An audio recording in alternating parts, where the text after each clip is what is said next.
Well, I just did a wonderful video. I guess I might be able to put it in my blog, but I tried to upload it into YouTube and they told me I could only upload it to 15 minutes. I need to shorten the shit because I did it for 40 minutes. Anyway,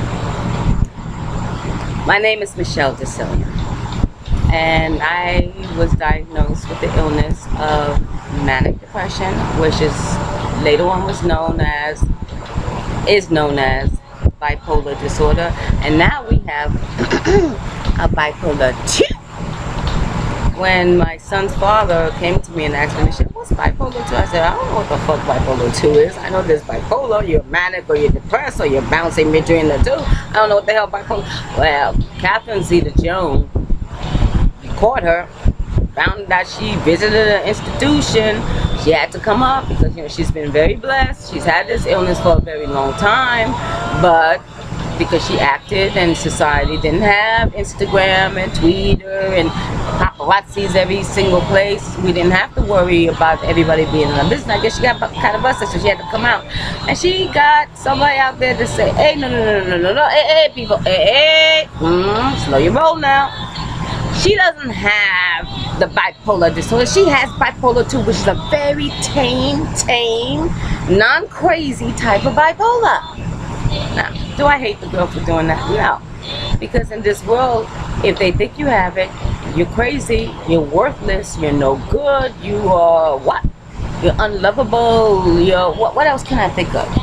And if I have the list that I wrote down of how many people who has this illness who are rich and famous. Come on, people. But today we have black box. We pay an actress to enact behaving manic, but yet I get fired once my job get an inkling I had this illness. I have another job before that who had me do my boss's work, but every time I tried to apply there was an excuse why I could not do it. I've had a man who supposedly loved me, and when he found out that I was pregnant for him, he said, I don't want that crazy bitch to have my child. I had a man who I had a child with who supposedly loved me. He loved me. His pure intention was that I was hard to get, and that he was going to get me pregnant or somehow to slow my ass, so when he comes to visit, my ass is at home. I get pregnant because I think I can never get pregnant. I had my period for 3 months and then I was pregnant. First thought was I ain't fucking having this child. No way in hell. I'm not going to jeopardize that I might get sick again. I'm not going to jeopardize giving my child this illness. So where do I go? I went to the abortion clinic to get rid of the fucking child. And I was there and they said, ma'am, you're 3 months pregnant. You're almost in the second trimester. And it was going to cost you like $800 to do it. I could have gotten the $800 from him. I don't know. Maybe he would have given me the money, maybe not. But I got the money. I got the money and I went back. I went back to have that freaking abortion. And when I was in there, I just couldn't do it. Couldn't do it. Thank God I didn't. Because this kid ends up saving my life. So things always work out the way they're supposed to. But I've lived with the stigma. I've had a man, after I gave him that child, he humiliated me in such ways. He treated me like shit in such ways.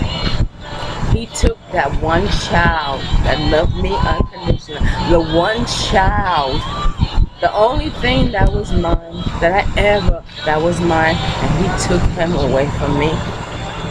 In hindsight, it was the best decision. But my God, I cannot begin to tell you how much that hurt. When just a year before 2 years before, I was a business consultant traveling the country, making $75,000 a year. And I left my son with him because he never had anything to do with my son. And because he asked me to move back in with him, and I told him, do I look stupid? It's written over my head, you do. You should bark before you enter the house, you so nasty, cheating ass. What he does, he tried to get custody then, so I quit this job, come back home, and I hit depression for the first time in my life. I went through 2-3 years of a depression. I lived off $600 a month. My sisters weren't there for me like I was there for them. Like I took care of them. I brought them up. I bought their clothes. I was always there. They looked down on me. My father turned around. The father that adored me looked at me with such shame and disdain in his eyes because I had this illness. And he found out I was self-medicating it with drugs. He looked at me like,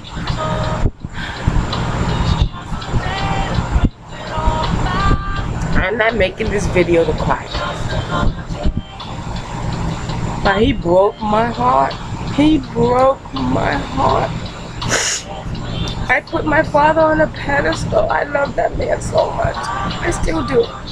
And how he treated me, and how this man I loved so much, how he treated me, and he didn't take my son because I was a bad mother, because I was so depressed. No, he took my son because he found out I got the disability that I had to wait 3 years, so I lived off $600 a month. He took my son because my son received $700 off the half that was. So I received 14, my son received 7. He took custody so he could get that $700.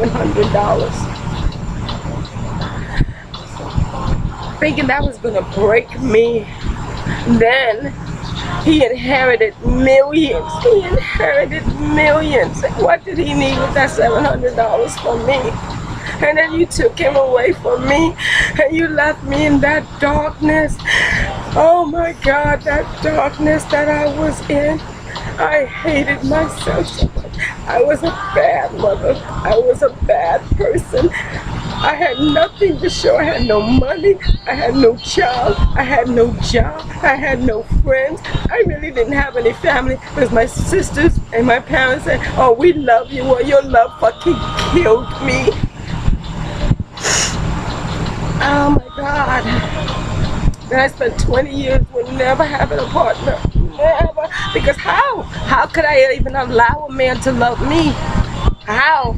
I hated myself with such a passion. I hated everything about me. And my sisters, they treat me like I'm an embarrassment to them. We go out together and they're over there saying, Michelle, shh, you're talking too loud. Michelle, don't say that. Michelle, don't do that. Michelle, like I'm a fucking 5-year-old. This is the sister they had put on a pedestal. And I bought you clothes. I took you to all my dates.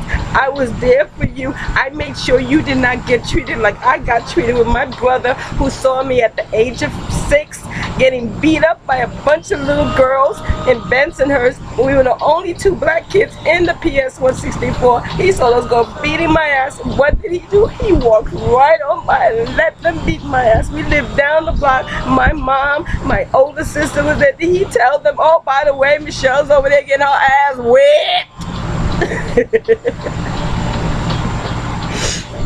No. So I went around and I spoiled them like a motherfucker. Whenever they didn't have money, they knew they could come to me. And yeah, when I hit that hell, they even agreed. They agreed that I should not have my son. He was only 7. I knew I was getting sick. I left this consulting job. He was hitting 5. And then I brought him home. His father stopped talking to him. His grandmother on his father's side stopped talking to him. His grandfather on his father's side stopped talking to him. And they live, 7 blocks away from my house. So what does he do?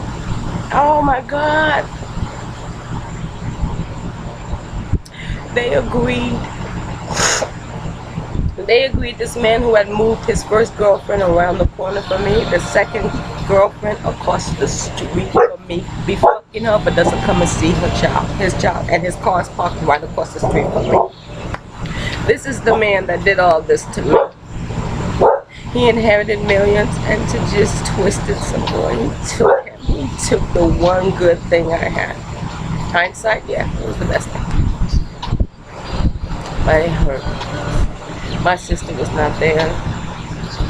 And now I tell them about it and I'm cursing them out because I woke up.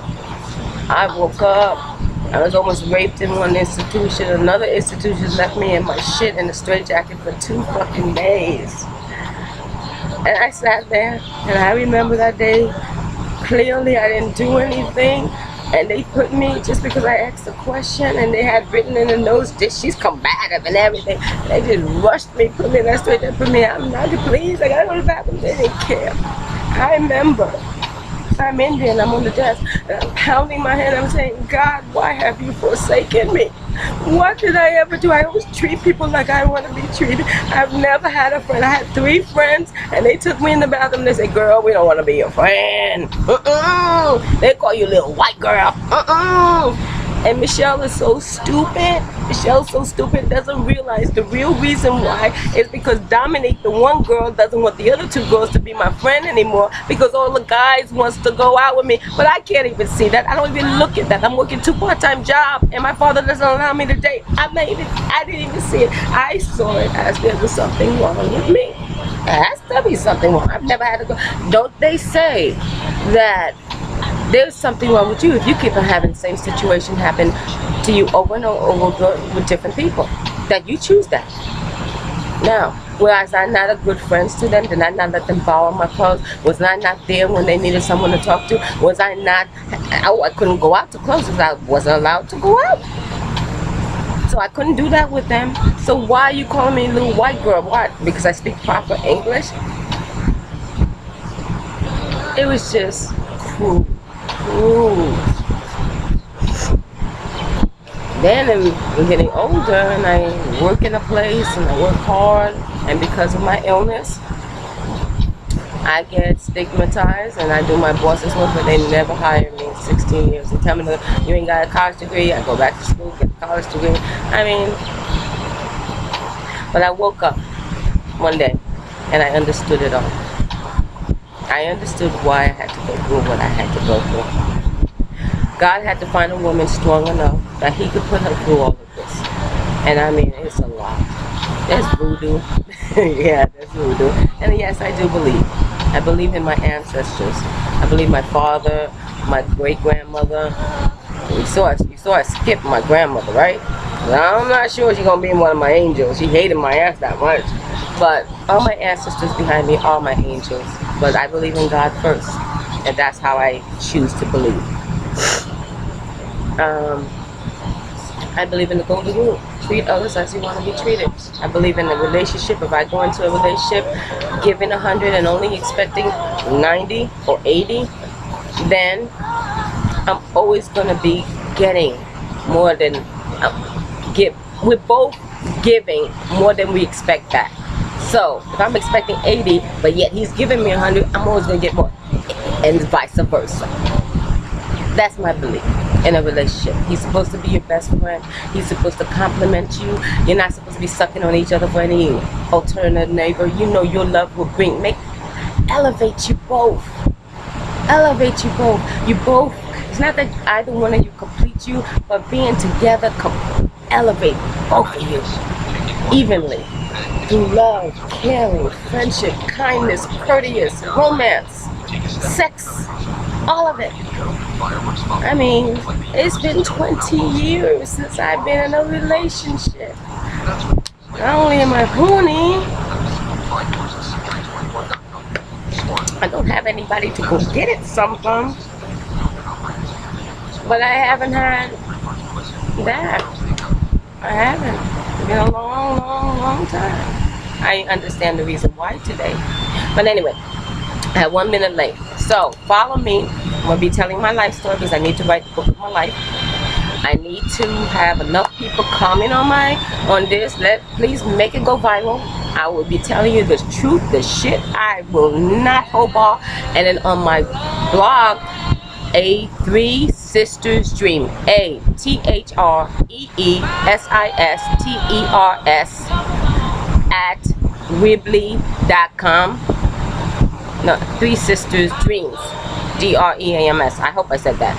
A Three Sisters Dreams at Weebly.com. Okay, so follow me there. Every day I'm going to put some daily word inside. I'm going to talk. You'll be able to go over there if you want me. I'm going to put little hints of what stories I can tell, and leave it up to you, America, or society, or whatever the hell you want to call yourself, to go ahead and comment on me.